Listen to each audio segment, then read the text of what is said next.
निकाल येऊ द्या तुम्ही फक्त. गुलाबी गुलाबी फील गुड. तुम्ही का घातलं गुलाबी शर्ट सांगा. मला हिंगणघाटमध्ये विचारलं. नीलमताई पण गुलाबी साडीमध्ये, नीलमताई पण गुलाबी साडीमध्ये कलर आहे, त्यामुळे दादाने ते जॅकेट घातलंय. आणि विजयाचा कलर मतदारांचा हा विजय. कोणी निवडून आता राठोड साहेबांचे पक्ष निवडून आता गुलाबीच ते गुलाल उधळतील ना. असं म्हणूया की जर समजा महायुती अशीच पुढे गेली आणि सत्तेत आली. अच्छा, एक मोठी बातमी भुजबळ पिछाडीवरती आहेत. या ठिकाणी मोठी लढत आपण त्या ठिकाणी बघतोय, पण सांगता येत नाही. यांना मी पुन्हा एकदा सांगतो की छगन भुजबळ यांच्या बाबतीत हे चित्र बदलू शकतं. माणिकराव शिंदे ही गुरु आणि शिष्यांच्यातली लढाई आहे. अच्छा, आणखी एक छगन भुजबळ येवल्यामधनं सध्या पिछाडीवर असल्याचं चित्र आहे. आणि या सगळ्या आकडेवारीमध्ये एक इंटरेस्टिंग बाब म्हणजे मनसेना आतापर्यंत 125 जागा मनसे लढवतीये, पण मनसे एकाही जागेवरती आघाडी घेताना दिसत नाही. पुरंदरमधनं कोण आघाडीवर? विजय शिवतारे आघाडीवर. पुरंदरमधली लढत अजित पवारांनी प्रतिष्ठेची केलेली आहे. झेंडेंना उमेदवारी दिली आहे. त्या झेंडेंच्या विरोधात शिवतारे सध्या आघाडीवर पाहायला मिळतात. एकूण 62 जागांवरती महायुती सध्या आघाडीवर आहे. महाविकास आघाडी 34 जागांवर.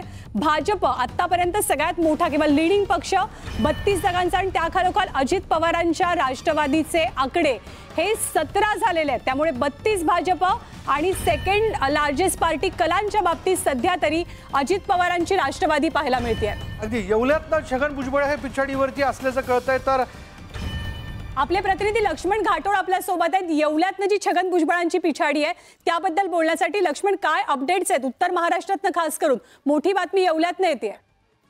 ज्ञानदा, आता टप्पाली मतमोजणी सुरू आहे येवला मतदारसंघाची, आणि या टप्पाली मतमोजणीची जी आकडेवारी समोर येते त्या आकडेवारीनुसार जवळपास 100 ते 125 मतांनी छगन भुजबळ हे पिछाडीवर आहे. आणि या मतदारसंघात शरद पवारांच्या राष्ट्रवादीचे माणिकराव शिंदे जे आहेत ते 100हून अधिक मतांनी टपाली मतमोजणीत आघाडीवर दिसत आहे. टपाली मतमोजणी अद्यापही त्या ठिकाणी सुरू आहे. मात्र जो आकडा समोर येतोय त्या आकड्यानुसार छगन भुजबळ पिछाडीवर दिसत आहे. आणि पुढच्या काही वेळामध्ये या ठिकाणी आता ईव्हीएमची मतमोजणी जी आहे ती देखील सुरुवात होणार आहे, आणि त्यानंतर जे ईव्हीएमचे आकडे आहेत ते समोर येणार आहे. मात्र उत्तर महाराष्ट्रातील जी प्रमुख लढत आहे ती म्हणजे छगन भुजबळ आणि माणिकराव शिंदे यांची आहे. आणि त्याच लढतीमध्ये भुजबळांना हा काहीसा धक्का मानला जातोय. कारण ठीक आहे, म्हणजे मोठी बातमी येवल्यातनं आहे. विशाल, अमोल मिटकरीजी, राष्ट्रवादीची 2 शक्ल झाल्यानंतर या निवडणुकीत पहिली सभा जी ती शरद पवारांनी येवल्यात घेतली होती.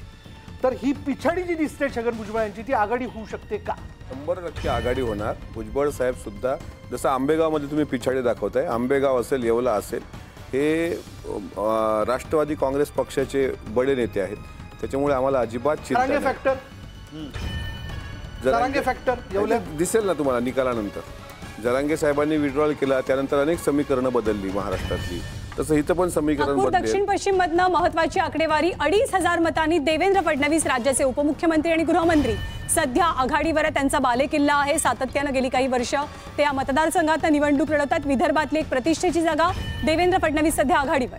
दक्षिण पश्चिम विधानसभा मतदारसंघ या ठिकाणी त्यांनी काम केलंय, आणि त्यामुळे मी या सगळ्याच्या ते ठामपणे म्हणू शकतो, म्हणजे आत्ता कल येण्याच्या अगोदरच किंवा निकाल येण्याच्या अगोदर काम तिथे दिसतंय, तिथे मतदान होणारच. पाहूया.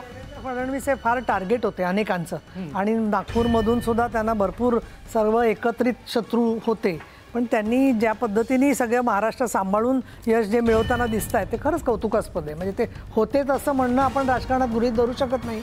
आणि त्याच्यात जाती आता सगळे नाही, कशी रणनीती कशी आखण्यात आली मग त्यांना घेरण्यासाठी? मुळामध्ये रणनीतीमध्ये आपल्याला स्पष्ट दिसतंय ना की जात ही गोष्ट अशी आहे की कोणाच्या हातात नाही आहे. बाबासाहेब आंबेडकरांनी सांगितलं होतं जात नाही ती जात. अशा वेळेला जात म्हणून त्यांना कुठे अनाजी पंथांची तुलना करणं, आणि ज्या प्रकारचा विषारी प्रचार सगळा चालला होता अशा वेळेला कुठलीही गोष्ट मनावर न घेता सर्वांचं नेतृत्व केलेलं आहे त्यांनी. आणि प्रत्येक प्रश्नाच्या बरोबर ते संकटमोचक म्हणून महायुतीचं काम केलेलं आहे, आणि त्याच्यामुळे जनतेचा विश्वास आहे त्यांच्यावर. बिलकुल. कोकणमध्ये आता आपण आम्ही महायुतीने जरा आघाडी घेतलेली आहे, ती दिसतेच आहे. 6 जागांवरती आपण जर पाहिलं तर आघाडी जी ती दिसून येते ती नेमकी कोणाची थोड्याच वेळात आपण स्पष्ट करू. पण